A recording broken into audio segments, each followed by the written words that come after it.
Hi everyone. Hello everyone. How are you all of you? We hope you all are fine, good, and healthy. So welcome to Infinite Minds Mission Shiksha सीखो बढ़ो और जीतो. So welcome back to the No or No test series. आज है हमारी test series का part 2 and today we are covering the poem section of your English syllabus. तो आज हम फर्स्ट टू 4 पोम्स कवर कर रहे हैं और वो है from the book first flight. Obviously एक ही बुक में है बुक तो ठीक है. तो फर्स्ट आपकी जो पोम है वो क्या है मैम बताओ. डस्ट ऑफ स्नो पोएम है. So yeah, so Dust of Snow, which is written by Robert Frost. So let's start. और यहाँ पर भी सेम वही जो पीछे चलता आ रहा है वही सेम चीज स्ट्रक्चर चलती आएगी. जैसे मैम क्वेश्चन पूछेंगे मुझसे और मुझे आंसर देने हैं क्योंकि वो मैम को पता है ऑलरेडी और मुझे नहीं पता, तो उसके लिए मेरे को आंसर देने पड़ेंगे. ठीक है. तो स्टार्ट करते हैं हमारे आज की lecture. So yeah, this is our slide. It's very important questions of this form. तो मैम रीड करो और मैं फिर आंसर देती हूँ. ओके, मैं रीड करना शुरू करती हूँ. सो फर्स्ट क्वेश्चन है, positive attitude in life can make the world a better place to live in. Do you agree or disagree with the reference to the poem dust of snow? Express your views bringing out the inherent values. Positive attitude in life can make the world better. Yes, positive attitude जो है real में जो है world को better बना सकता है rather than negative attitude. तो यस, आई हैव अग्रीड की यस कि पॉजिटिव एटीट्यूड जो है हमारे लाइफस्टाइल को चेंज कर सकता है, वर्ल्ड को चेंज कर सकता है. तो इसका आंसर तो यस ही है. बाकी ये आगे मैंने एक्सप्रेस कैसे करूँ, मैं एक्सप्रेस लाइक जैसे आप देख सकते हो कोई नेगेटिव चीजें भी कैसे पॉजिटिव वे में आ सकती है. जैसे हमने ये पोम में भी देखा था कि जब पोर्ट एक हैमलॉक ट्री था ना, वो उसके नीचे जब बैठा होता है तो सारी जितनी भी नेगेटिव चीजें हम मानते हैं उन चीजों का कैसे पॉजिटिव इम्पैक्ट पड़ा पोर्ट के ऊपर, उसके लाइफ के ऊपर. तो हमने वहां से हमने देखा कि यस, तो वो भी एक चीज पॉजिटिव ही बन गई. तो सही है ये जो बोला आपने. आप कोई व्यू अपना देना चाहेंगे इन वैल्यूज पे? व्यू मैं क्या ही दूं. लाइक हाँ, पॉजिटिव एटीट्यूड सबको अपनी लाइफ में भी लेकर आना चाहिए. पॉजिटिव एटीट्यूड, आप कोई व्यू दो. जैसे इस पोएम डस्ट ऑफ स्नो में हम देखते हैं पोएट जो कि है रॉबर्ट फ्रॉस्ट, वो जंगल से जा रहे थे. डस्ट ऑफ स्नो के जंगल से जा रहे थे और उनके ऊपर डस्ट ऑफ स्नो गिरती है हेमलॉक ट्री से. जो चीजें थी वो थोड़ी थी नेगेटिव थिंग्स, लेकिन उन्होंने रॉबर्ट फ्रॉस्ट ने उसे पॉजिटिव लाइफ में देखा, पॉजिटिव चेंज की तरह देखा. तो इससे हम ये कह सकते हैं कि नेगेटिव चीजों को भी पॉजिटिव वे में देखा जा सकता है. यही बोलूंगी मैं. तो अगला क्वेश्चन मैं रीड करूँ कि आप करो? हाँ, आप करो. Okay. The poet has succeeded in giving valuable information in a light-hearted manner. What creates the desired effect? Highlight its importance in present day life. Actually मैं थोड़ा कंफ्यूज हूँ. लाइक थोड़ा सा मेरे को एक्सप्लेन करना है. तो पोएट ने वैल्यूएबल इंफॉर्मेशन हमें दी है कि कैसे हेमलॉक ट्री है और पॉइजनस ट्री जो की है. तो ये चीजें से क्रो लाइट हार्टेड मतलब कि काइंड ऑफ अम्यूजिंग वे में दी है. ओके. तो ये कौन सा डिजायर्ड इफेक्ट है कि कौन सा इफेक्ट बता रहा है हमें? ये अगर तो हम सोसाइटी के पॉइंट ऑफ व्यू से देखें तो ये नेगेटिव इफेक्ट बता रहा है. बट जैसे जिस टाइप से पोर्ट ने उसको देखा तो वो हम एक पॉजिटिव वे में देख रहे हैं हम उसको कि कैसे, जैसे जब हम देखते हैं कि पोर्ट का जो मूड था तब बहुत जो है सैड वे में था. लाइक उसका मूड ही बिल्कुल लो हुआ था, बट कैसे उन्होंने उसके मूड को अपलिफ्ट किया लाइक उस चीजों का. तो आई थिंक यही है इसका आंसर. और इसकी इम्पोर्टेंस बताना चाहेंगे आज के जिंदगी में, आजकल की जिंदगी में इसकी importance I don't know ma'am बताओ. आजकल की जिंदगी में ये जिंदगी आजकल की जिंदगी में इम्पोर्टेंस ही बहुत जरूरी है. इसकी जरूरत बहुत है क्योंकि बुरी चीजें तो होती रहती हैं इधर उधर. ये अपने ऊपर होता है कि आप कैसे अपने आप को संभालते हो. लाइक ये सब कुछ आपकी थिंकिंग पे बेस्ड है कि आप कैसे अपने आप को संभाल रहे हो. ठीक है, आपको कैसे उसको जो है हैंडल करना आ रहा है, आप उस चीज को कैसे हैंडल कर पा रहे हो, ये सब आपके ऊपर डिपेंड करता है. कई लोग हो सकते हैं कि इस चीज को सोचते रहेंगे और उसमें डिप्रेस्ड हो जाएंगे. कई लोग होंगे कि उस चीज को छोड़कर आगे जो होने वाला वो चीज सोचेंगे. तो लाइक इसमें बहुत डिफरेंस आ जाता है. यही मेन इम्पोर्टेंस थी इसकी. तो अगला क्वेश्चन है, there are things when we feel depressed and hopeless. We think that things will never change. Suddenly, a change comes in our mood when cheerfulness replaces a sense of regret. Justify the above statement in the context of the poem Dust of Snow. there are times when we feel depressed. I think तो ये वही answer होगा जो मैंने अभी दिया है ना, इसके वही सेम आ गया आंसर. तो justify the above statement in the context of just of. तो देखो मैं जो चीज मैं आपको रिपीट कर रही हूँ, बट यही आंसर्स में आ रही हैं. लाइक घूम फिर के वही चीज आ रही है बार बार. हमने जैसे पिछले लेक्चर में भी देखा, उसमें हम घूम फिर के उसी चीज पे आ रहे हैं. तो ये भी मेरे ख्याल से वही आंसर हुआ. बाकी मैम आप बताइए. यही है इसका आंसर. इसमें यही चीज पूछी है ना. सॉरी. ओके, इसमें यही चीजें पूछी है कि कैसे आप बता सकते हो क्या वैल्यूएबल इंफॉर्मेशन है या फिर इसकी इम्पोर्टेंस. सेम क्वेश्चन आपको खुद करना पड़ेगा, ये खुद अपने वर्डिंग में लिखना है. अगला question, our attitude towards a situation evokes both negative and positive response. Analyze this with reference to the poem Dust of Snow to bring out the inherent valuable lessons. Like इसमें ये वही चीज आ गई कि लाइक नेगेटिव और positive जो आते रहते हैं, बट को डील करना आना चाहिए. हम काफी चीजों को नेगेटिव रिस्पॉन्स भी देते हैं, काफी चीजों को पॉजिटिव भी देते हैं. Like depends on the situation and our mental life. इसका भी वही आंसर है. आई गेस इनको ये क्वेश्चन तो होमवर्क में दे देना चाहिए. फोर्थ क्वेश्चन ही है ना. ये थर्ड और फोर्थ दोनों सेम ही है, तो दोनों करके आना कुछ. बाकी इसके आंसर जो है हम लास्ट में करेंगे. लाइक वही सेम पैटर्न फॉलो होगा जैसे हमने जो है पिछले लेक्चर में फॉलो किया था. वही सेम पैटर्न है. लास्ट में आंसर डिस्कशन होगी. सबसे पहले आपका क्वेश्चन आंसर्स जो है डिस्कस होंगे. आप भी कर दो. Our mental condition depends on our surrounding and it can be changed according to it. Explain and prove. Okay, ये 5 marks का क्वेश्चन है. ये चाहेंगे? Yes, our mental condition depends on our surrounding. हाँ, ये मतलब हमारी मेंटल कंडीशन सच में हमारे सराउंडिंग पर डिपेंड करती है. बट मोस्ट डिपेंडेंटली लाइक अगर तुम्हारी सराउंडिंग अच्छी है, तुम्हारी मेंटल कंडीशन अच्छी होगी. अगर हमारी सराउंडिंग ही डिप्रेस्ड है, तो ऑब्वियस सी जाहिर सी यही बात है कि हमारी मेंटल कंडीशन भी डिप्रेस्ड होगी, उसकी भी हालत खराब होगी. बट बाकी ना आपके ऊपर भी डिपेंड करता है कि आप उस कंडीशन को कैसे देख रहे हो.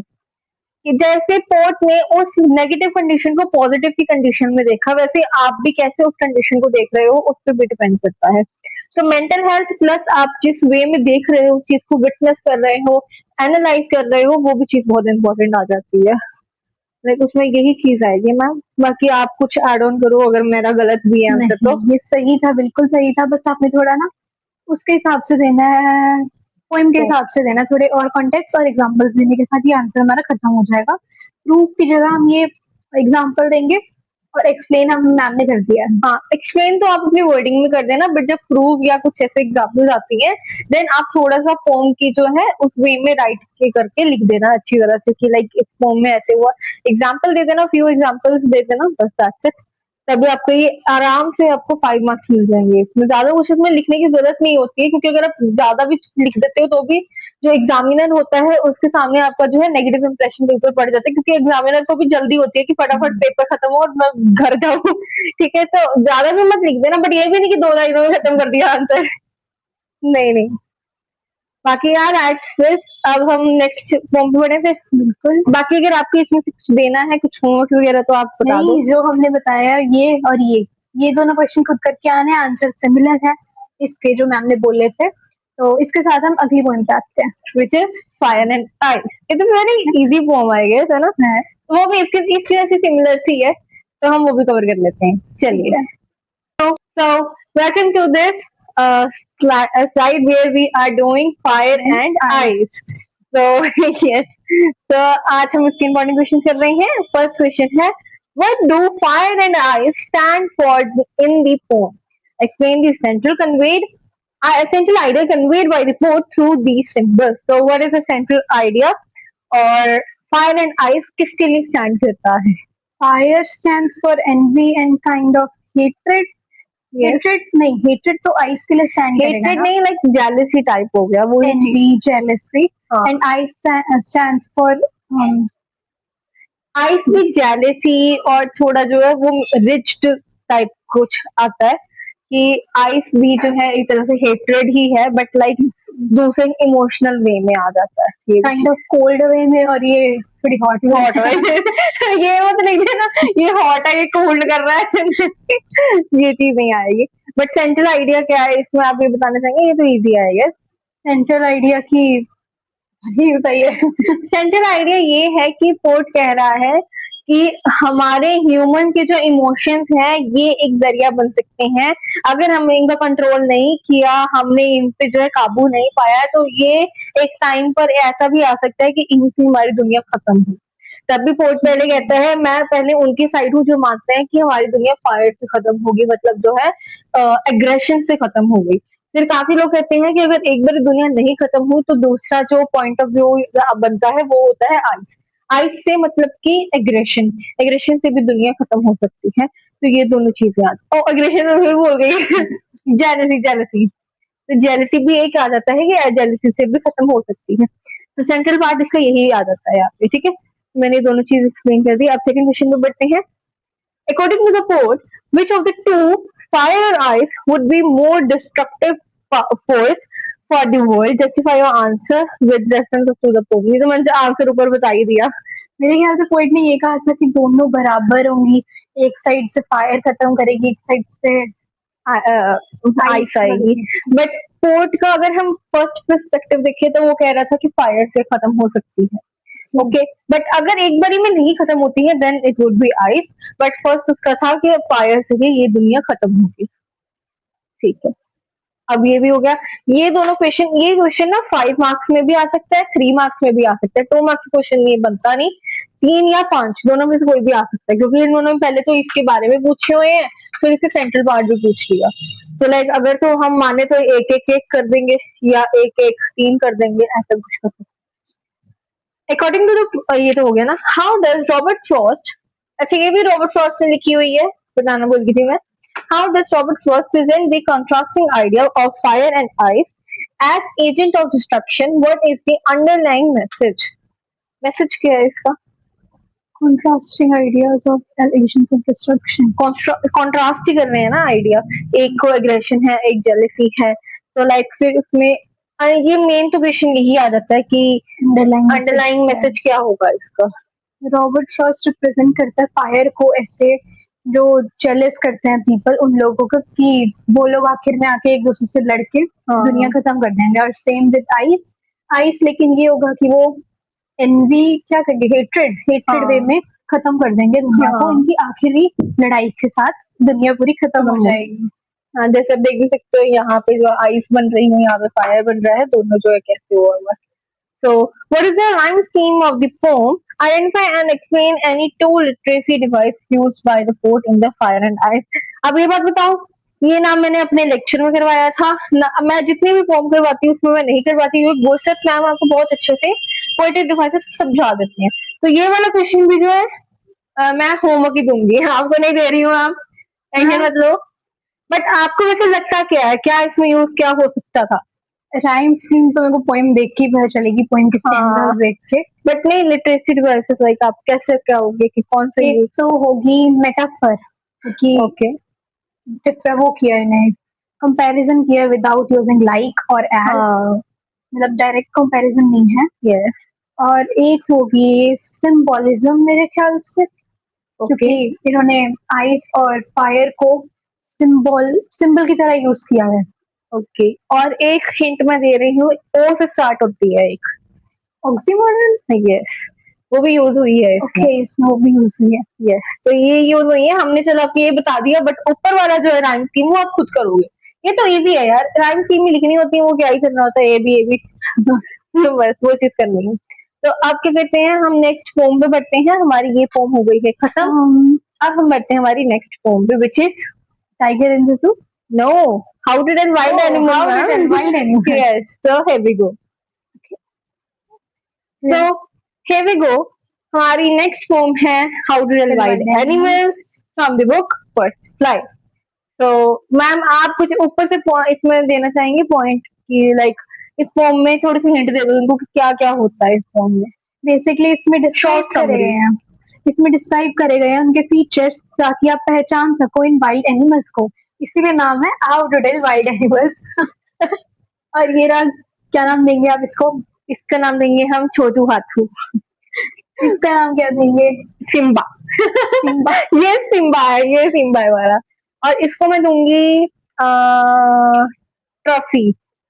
ट्रॉफी की और ट्रिकी। इसको ट्रिकी मान लेते हैं, चलो।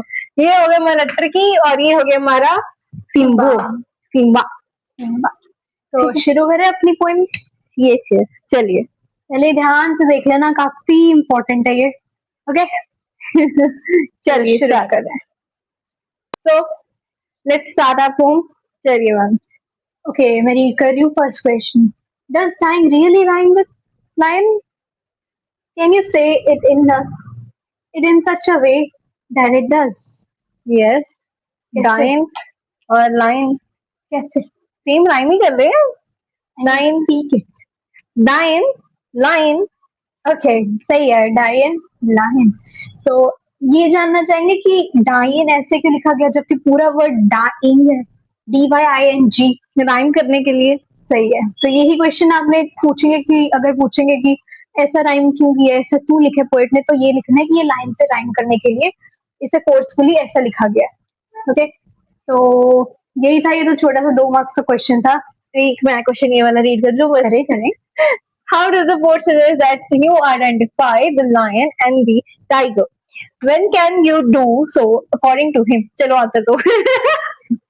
चलो आंसर दो। ओके, एक बार ट्राई तो करो।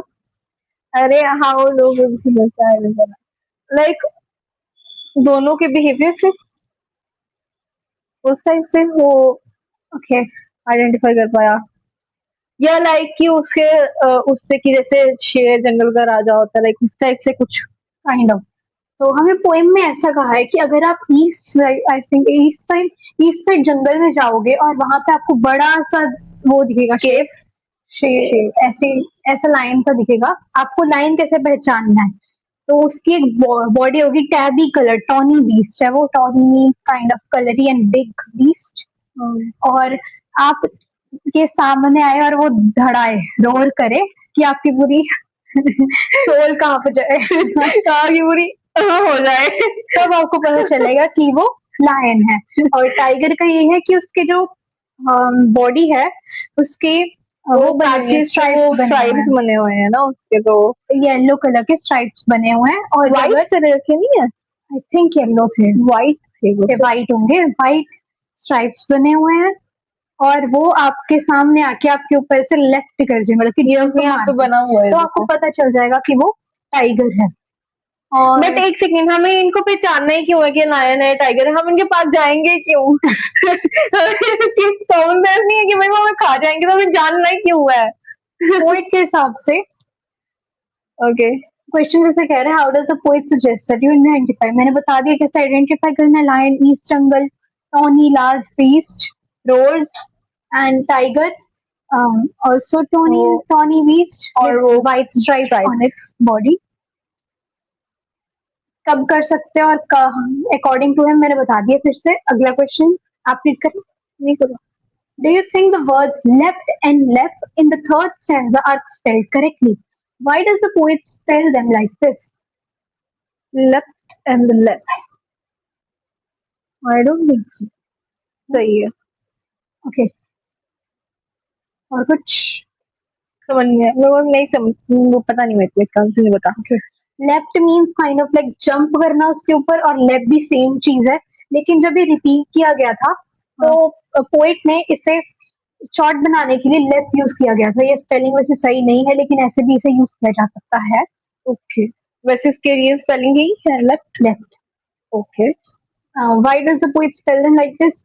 अभी बोला क्योंकि दोबारा रिपीट करना था वर्ड, तो लेफ्ट लेफ्ट हमने बना दिया।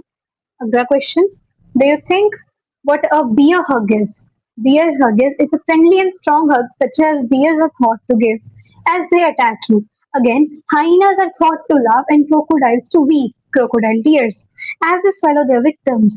Are there similar expression and popular ideas about wild animals in your own languages? इन्होंने जो क्वेश्चन पूछा है इसके नीचे इन्होंने हल्का सा आंसर नहीं दे दिया एक तरह से कि ये बियर हग क्या होता है, फिर बता दिया it is a friendly and strong hug such as bear are thought to give as they attack you, तो मतलब अटैक करने के लिए वो ऐसे यूज किया गया था, तो उस टाइप का ये। इधर एक आयरनी भी आई थी, जिन्होंने लेक्चर देखा उन्हें पता चल जाएगा। तो फिर ऐसे काम करते हैं ना, बताते नहीं है, ये अपना लेक्चर देख के आए ना फिर। ठीक है, क्योंकि काफी क्वेश्चन हमने ऑलरेडी देखे हुए हैं, काफी सिमिलर ही हैं। ओके, ये वाला थोड़ा अच्छा क्वेश्चन है, ये आप पूछे। मेरे ख्याल से मैंने कराया था ये, पर याद नहीं मुझे। Okay, look at the line, a novice might nonplus. How would you write this correctly? Why is the poet's incorrect line better in the poem? इसकी incorrect line better क्यों है poem में? नोविस मीन्स काफी newbie, और non plus means kind of like जो काफी experienced है। Okay, ये लाइन थोड़ी कॉन्ट्राडिक्टरी है, क्योंकि इन्होंने बोला कि न्यूबी जो नवा हाँ। चीज है वो थोड़ा सा एक्सपीरियंस भी हो सकता है। हाँ, तो ये वाली लाइन कैसे करेक्ट है ये बताना है poem में। I don't think so. क्या अगर फिर इसका क्या आंसर आएगा? ये वाली लाइन इसलिए करेक्ट है क्योंकि जो पोइम है, पोइट है, क्योंकि अगर वाइल्ड एनिमल्स उन पर अटैक करेंगे, हम जब उन्हें रिकॉग्नाइज कर रहे होंगे, हाँ, तब तक तो खत्म ही हो जाएगा, तो मतलब कि वो भाग जाएगा ऑलरेडी बंदा।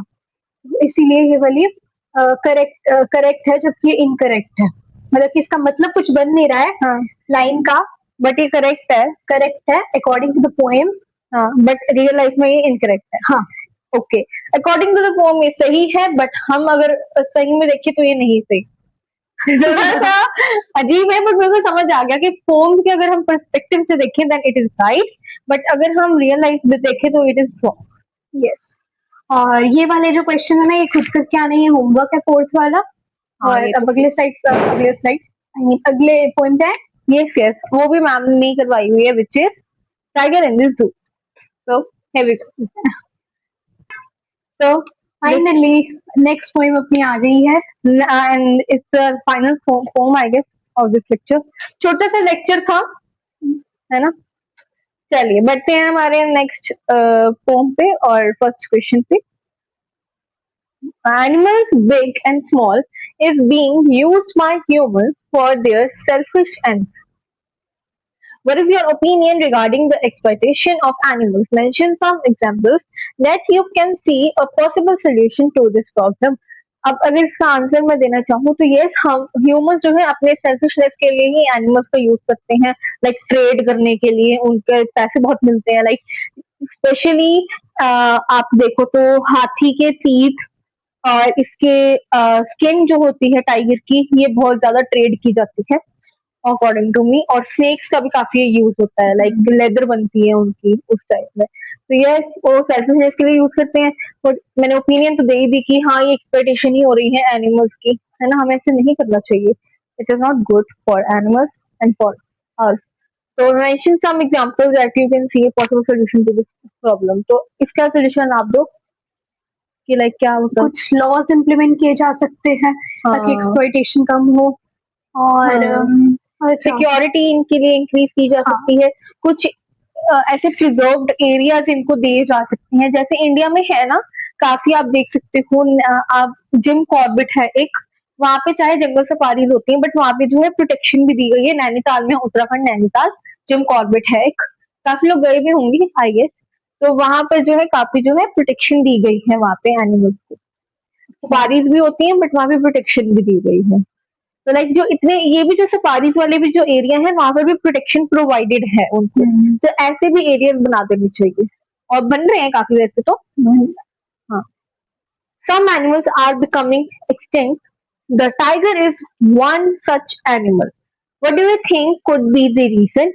Should this decrease in number be solved by? हाँ, टाइगर भी एक्सटेंड हो ही गया है, मतलब हम काफी पहले हमने काफी देखा है, काफी न्यूज भी आई थी कि इनकी तो प्रजाति बिल्कुल ही खत्म होने को आ गई हुई है, बट अब तो चल रहा फिर भी अब इंक्रीज हो रही है अगर तो हम आपका डाटा देखें, बट अगर हम तब की बात करें तो तब तो बहुत ही वो हो गई थी। तो what do think could be the reason? तो यही trade reason, what do think could be the reason? तो रीजन यही हो सकता है कि लाइक ट्रेड उनके बहुत हो रहे हैं, उस टाइप का उनके शिकार बहुत किए जा रहे हैं, तो वो एक रीजन आ सकता है। Should this decrease in number be stopped bye? ये बताओ आप। should this ये समझ नहीं आया, number be stopped? Why? I think question ही गलत है। मेरे ख्याल से होना चाहिए नंबर, जो मेरे ख्याल से कहने का मतलब इनका कि जो नंबर एक्सटेंशन नंबर है वो कम हो जाए, मतलब कि एक्सटेंशन कम हो, तो हाँ ये होना चाहिए। Should this decrease in number should be so. ये सच में हमें भी नहीं समझ आया, आपको समझ आया तो आप आंसर लिख देना। नहीं कोई बात नहीं, इसका आंसर पीछे है ही, हम डिस्कशन कब कर लेंगे तब पता लग जाएगा। थर्ड क्वेश्चन इतना बड़ा है, ये 3 पार्ट्स में आया हुआ, तो इनमें से कोई भी 2 पढ़ लेते हैं, हम एक इनको होमवर्क दे देंगे। ठीक होमवर्क है। है देना, वैसे तो सबके सेम ही आंसर होंगे, तो यहाँ से पढ़ लेते हैं, चलो। ये होमवर्क है आपका, यहाँ से हम पढ़ रहे हैं। When there is a natural habitat for tigers and other wild animals, is it justified for humans to shift them from their to other locations? Give a reasonable answer to justify it. The tiger in the poem is feeling miserable in a concrete cell. Does it not amount to cruelty? Express your opinion about keeping wild animals in zoos. Is there any lesson for humans? ये तीनों अलग अलग question है। अच्छा, ये अलग वाला है? हमने किया हुआ है हाँ, इसमें। ये तो अलग ही थे दोनों, क्योंकि इसमें तो बिल्कुल ही अलग बात की गई है। ये वाला हमने क्वेश्चन लेक्चर में किया हुआ है कवर, तो ये वाला उधर देख लेना। ये तो चीजें हम इधर आंसर्स के साथ डिस्कस कर लेंगे, वैसे इसका भी आंसर इधर ही है। और है हाँ, फिर आंसर से डिस्कस करना है। आंसर डिस्कस कर, ठीक है, फिर उसके साथ कर लेते हैं, ठीक है। ओके। सो फाइनली हमारे आंसर्स आ गए हैं, और नित्या मैम वो पीछे ही है, वो आ जाएंगे थोड़ी देर में। तो रीड करते हैं हम अपने आंसर्स फर्स्ट पोएम के, डस्ट ऑफ स्नो। तो फर्स्ट का आंसर है, I completely agree with the statement that positive attitude can make a world a better place to live in. Bracket में लिखना है, Robert Frost in dust of snow talks of how an otherwise bad day altered into a not so bad one due to the action of a crow. It was seemingly disconnected occurrence that brought about a change of mood in the poet. One lesson that can be learned from the poet is to see that brightness amidst the gloom. The crow, the hemlock tree, and the snow are the dark images, and yet the poet sees the color of happiness. Another lesson is that life is made up of small joys. It is true then that one can always manage to see positivity in negativity. Same चीज जो हमने discuss की थी। तो अब हम अगले चलते हैं, नेक्स्ट आंसर रीड करते हैं।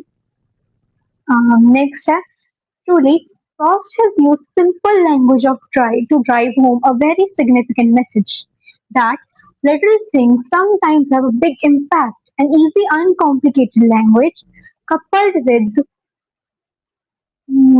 coupled with unusual visual imagery and brevity of words creates the desired effect. The poet's bitterness finds reflection even in the environment around him. The noisy dark crow, the poisonous hemlock, and the icy snow around him. All are essentially depressing images. However, despite the negativity, when the crow shakes down the dust of snow onto the poet, it also shakes off some of the author's regretful thoughts. Today, when all of us live in stressful atmospheres, the poem teaches us to gain happiness from little things.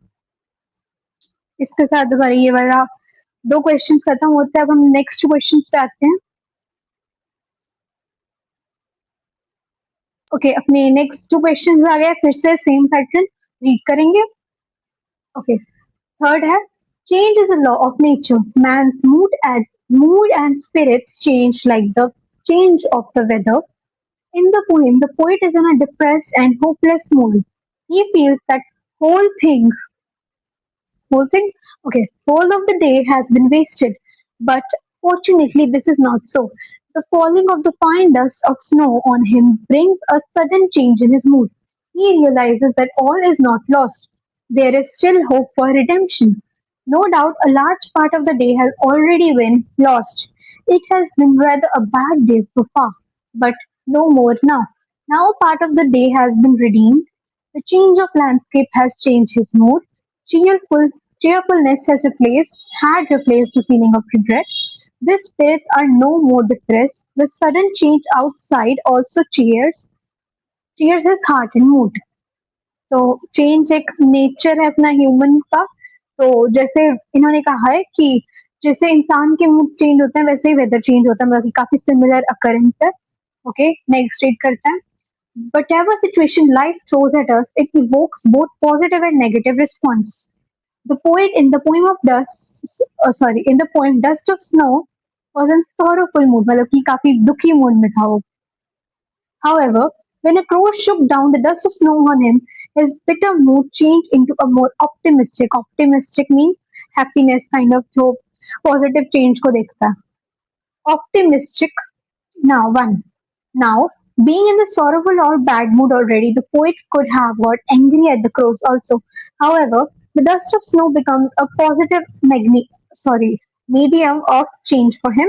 It made him cheerful to some extent and help him forget his sadness, at least for a few moments. Thus, we see that instead of seeing the negative aspect of a happening, one should see the positive aspect, and one's response may greatly affect the outcome of incidents. मतलब कि happiness, मतलब कि दुखी moment में भी थोड़ी happiness हमें ढूंढ लेनी चाहिए और ऐसा ही इंसान करता है. तो यही था इस क्वेश्चन में.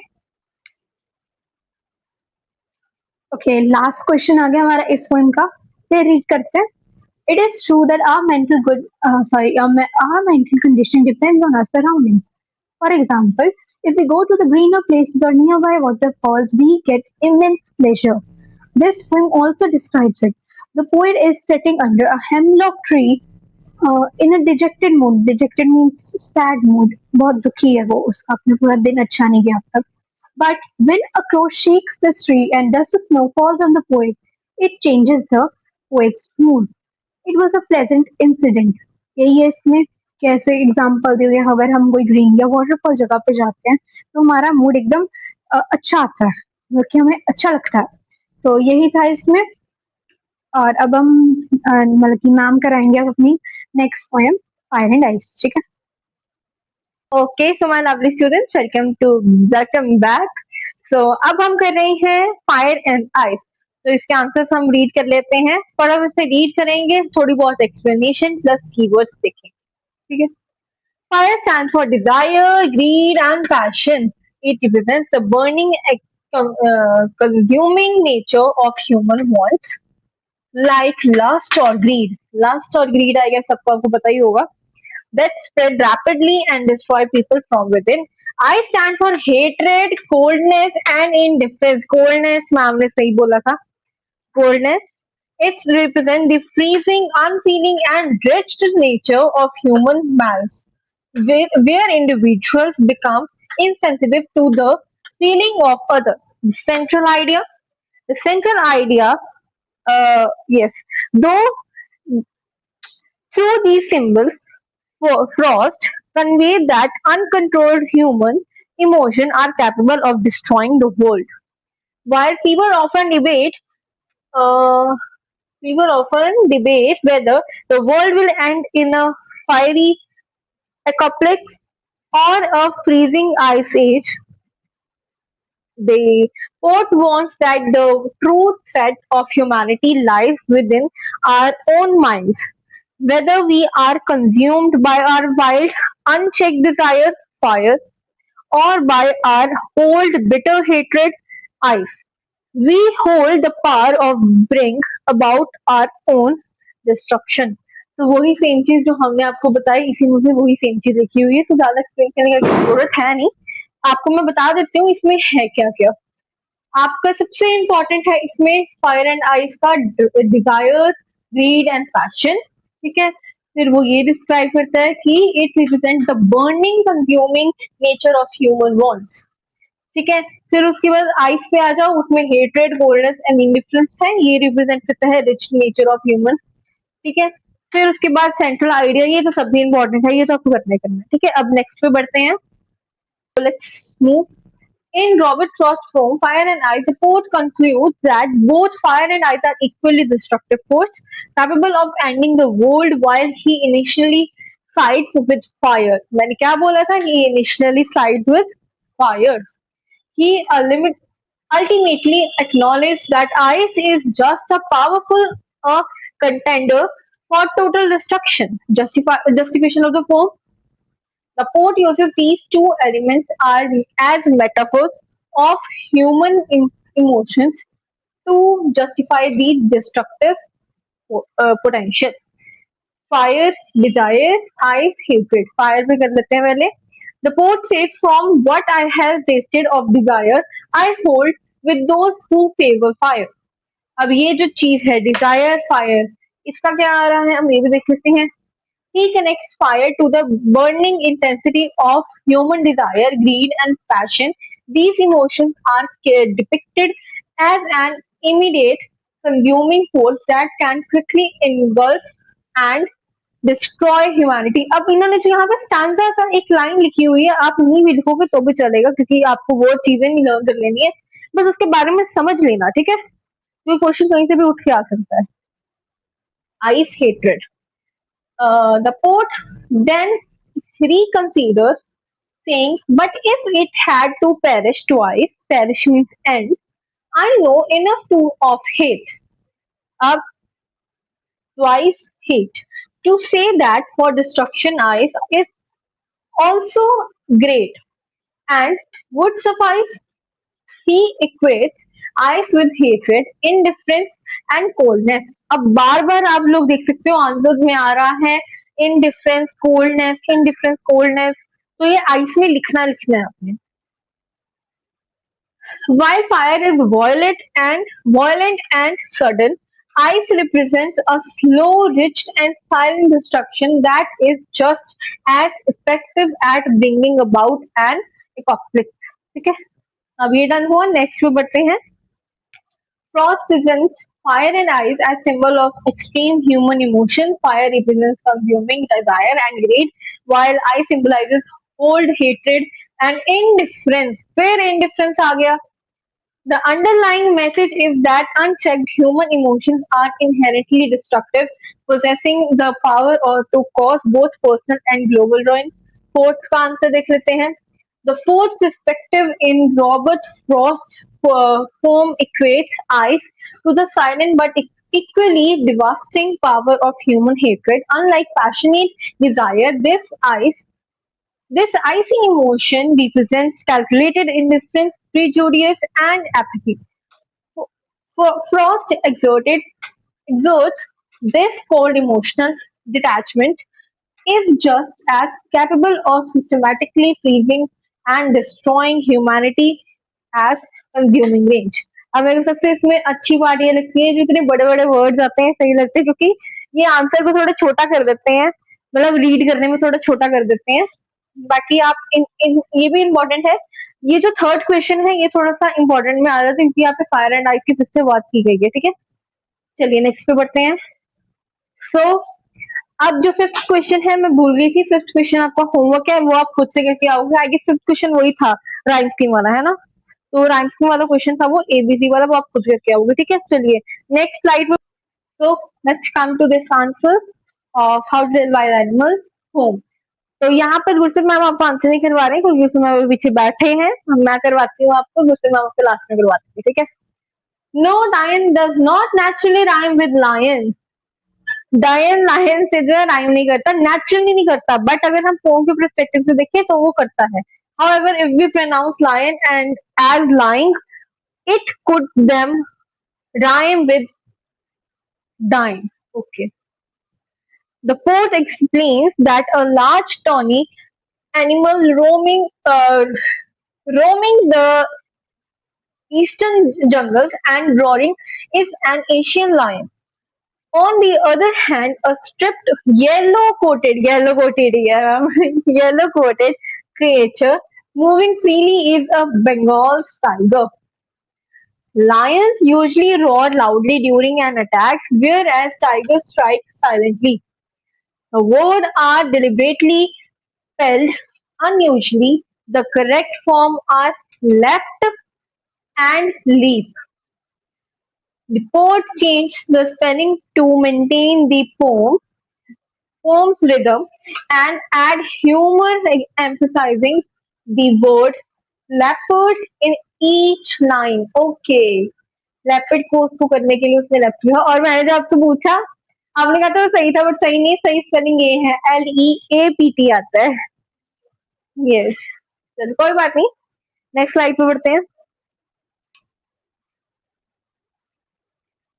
A bear hug is a tight embrace that a bear might give while attacking. Similarly, hyenas are associated with laughter and crocodiles with crying. These impressions are figurative. The animals don't literally act this way, but such ideas exist in a popular culture and folklore. The correct form would be a novice might be nonplussed. Okay. The fourth version keeps the rhyme with does and pres- preserves the poem's playful rhythm, making it more suitable than the grammatically correct line. So yeah, that's it. I hope you understand these important questions के answers. तो अब मैं आपको जो है last में मिलती हूँ अब गुरसत मैम आपको करवाएंगे हमारा जो नेक्स्ट पोम है which is how did wild animals so how ma'am okay so अब हम करते हैं tiger in the zoo poem का आंसर्स। अरे लोड नहीं थी। हाँ, चलो कोई ना रखना। ओके सो अब हम करेंगे a tiger in the zoo के आंसर्स। तो शुरू करते हैं फर्स्ट से। It is true that animals big and small are being used by humans for their अरे इतना बड़ा answer for their selfish ends. We use them for our own benefits. Animals are killed, poached, and captured for commercial benefits. लगता है हमने ऐसे ही बोला था कि कैसे commercial use के लिए use होते हैं. Okay, humans have encroached on their space and sheltered them in zoos, which is truly inhumane. मतलब कि इंसानियत नहीं है ढंग से। पोएम में हम टाइगर को देखते हैं जो कि केज में बंद है। In the poem, the poet has shown in the plight of a tiger. He is captured and confined in a small cage. He is frustrated, angry, and restless. It longs for freedom. Confinement brings bondage, and bondage is cruel. Every day we see many animals suffering due to humans. Monkeys, bear captured and यहाँ पे comma है ठीक है. Monkeys, bear captured and made to dance on road. Elephants are chained and forced to lift heavy loads. Many animals are sheltered in zoos for the entertainment of human beings. They are kept in poor conditions. They are treated inhumanly. We should we should learn to respect nature and its inhabitants. After all, these animals to share the earth with us क्योंकि ये लोग हमारे साथ अर्थ को share करते हैं। तो next पे आ जाते हैं स्लाइड पे। ओके सो सेकंड क्वेश्चन और थर्ड क्वेश्चन के आंसर रीड करते हैं। ओके सेकंड है the primary threats to the survival of tigers are poaching and habitat loss due to extensive development. The tigers are getting extinct. The tigers are on the list of endangered species. And the reason behind it is human interference. Humans hunt tigers for their commercial benefits. फिर से वही उनकी skin के लिए use करते हैं। The loss of habitats also leads to a reduction in prey animals, so that area can support fewer tigers. However, tigers are poached for trophies such as the teeth and and for traditional medicines. The growing population clears the forest areas to make them agriculture land for food. This creates a problem for the tiger's habitat. The tigers are the backbone of food web and forest, hence should be protected. The tiger in the third का answer read कर रही हूँ। The tiger in the poem is wretched in its cage, मतलब कि वो cage में बंद है।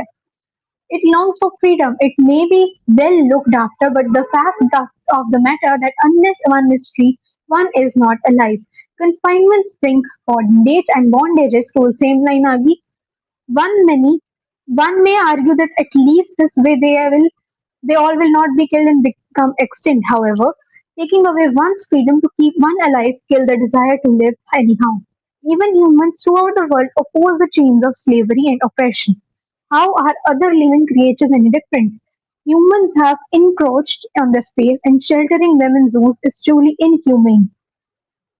ये नेचर चीज है लेकिन इंसानों ने उन्हें बंद कर दिया, उन्हें अपने नेचुरल हैबिटेट से दूर कर दिया। उधर शेल्टर बना रहे हैं वो अपने लिए, तो वो अपने नेचुरल हैबिटेट्स जो एनिमल्स हैं वो नेचुरल हैबिटेट से दूर हैं। Human must learn to respect nature, for human exist only due to nature.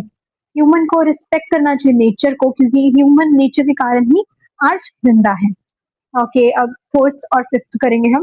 Okay, fourth आ गया, मेरे ख्याल से फोर्थ होमवर्क था, तो फिर भी रीड कर देते हैं। The tiger is a denizen of the forest. He loves to roam around freely in his cage. Oh, sorry, in his natural habitat, the jungle.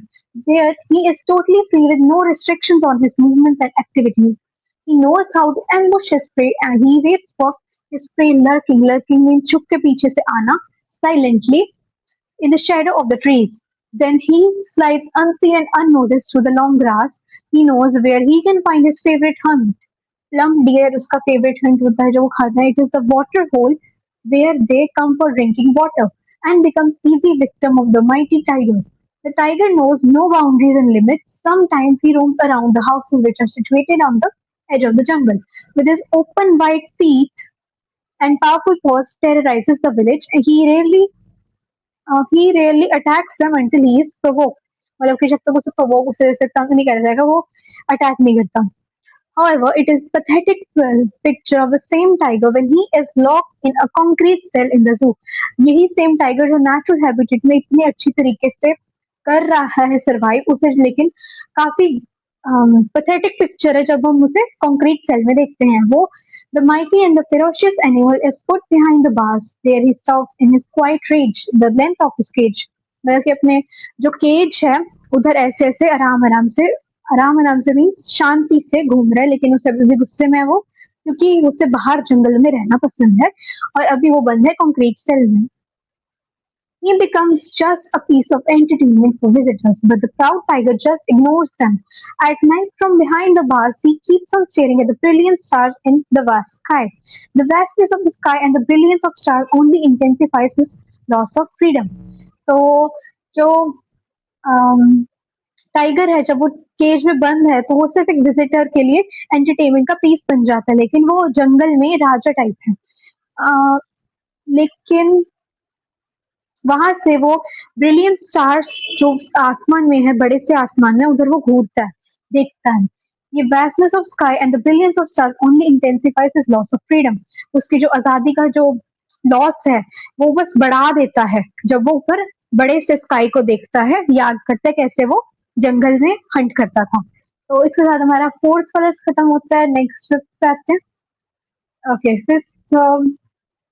Freedom is an essential virtue valued by all, not only humans, but even the denizens of the forest value it. No one knows it better than a caged tiger in the zoo. Animals, particularly the animals of the wild, feel free only in their natural habitats. Any attempt to domesticate ferocious and mighty animals like lions or tigers by locking them in a concrete cell will be against natural justice. The tigers roam around the jungle hunting with prey at will. He rarely kills his prey for sport. He kills them only when he is hungry. He knows how to ambush his prey. He lurks unnoticed. यहाँ पे मेरे ख्याल से यहाँ तक सही है, same ही है यहाँ तक, provoke तक. तो यहाँ से पढ़ती हूँ. The same tiger feels depressed and low in spirits when he is put behind the bars. He stalks constantly the length of his cage in his quiet rage. He ignores the visitor and feels helpless. Behind the bars, he keeps on staring at the brilliant stars in the open sky. This sadly reminds him of his loss of freedom and intensifies his grief. तो basically same ही answer लेकिन अलग wording है. तो इसके साथ हमारा ये खत्म होता है टाइगर इन द जू. तो अब हम करेंगे आखिरी. ओके, सो फाइनली हमारी आज की वीडियो, आज का लेक्चर, आज का जो भी था, खत्म होता है हमारा आज का. और इंग्लिश की टेस्ट की सीरीज, अरे 3 आनी है अभी, अरे अभी तो खत्म हुई है ना. अच्छा, ओके, आज की हमारी फाइनली सीरीज खत्म हुई है और उम्मीद करती हूँ आप लोगों को अच्छी लगी होगी और समझ आ गया होगा सब कुछ. So thank you everyone for watching this lecture till the end. और उम्मीद करती हूँ आप सभी को ये लेक्चर समझ आ गया होगा. मैंने गुरदत्त मैम ने हमें बहुत अच्छे से समझाया है. आपको समझाया, हमें समझा रही हूँ, बोल रही हूँ.